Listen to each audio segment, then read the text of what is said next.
วันนี้ฮานาเล่ผู้เพื่อนพน่ะว่าแต่นี้เราต้องเราโชว์น้อเนี่ยมูโคจูดอนนี่ดอนนาว่าผู้เพื่อนพเนี่ยเดี๋ยวสิเล่ปวดชิดโดเชียเนี่ย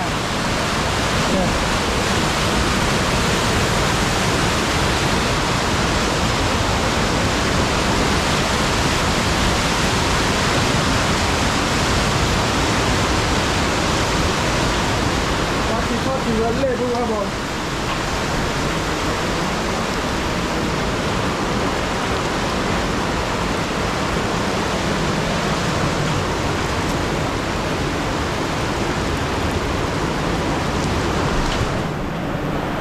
ผู้ว่าบ่นี่กว่าจีฮาก็กว่าจีกันหน้าฮาก็เลยปลอดจ๊อกเลยนี่บ้านหมู่บ้านดำหาเลย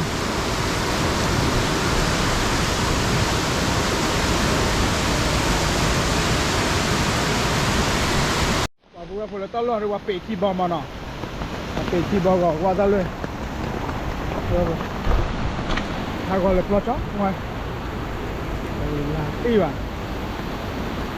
เลอแม่หลัง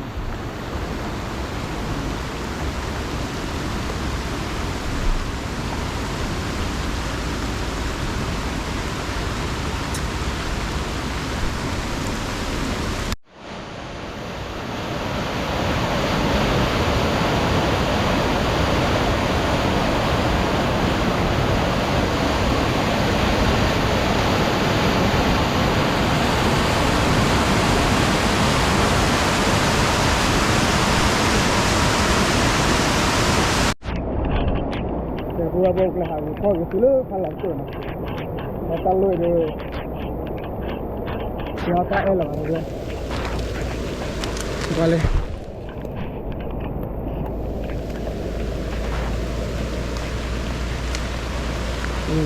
นี่ยาเรือปัจจัยหากรเลยจอบละเดี๋ยวเพื่อน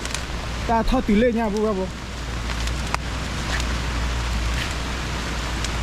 ที่กูหาตีละมาหาโคโค่ละ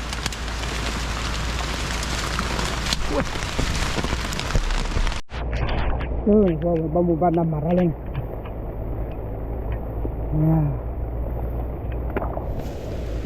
มาเลยเราปีเราเผื่อว่าเราถ่ายเราโคตรอร่อยเลยนะเรานานเราหากามาบอกหวานเนอะจริงไง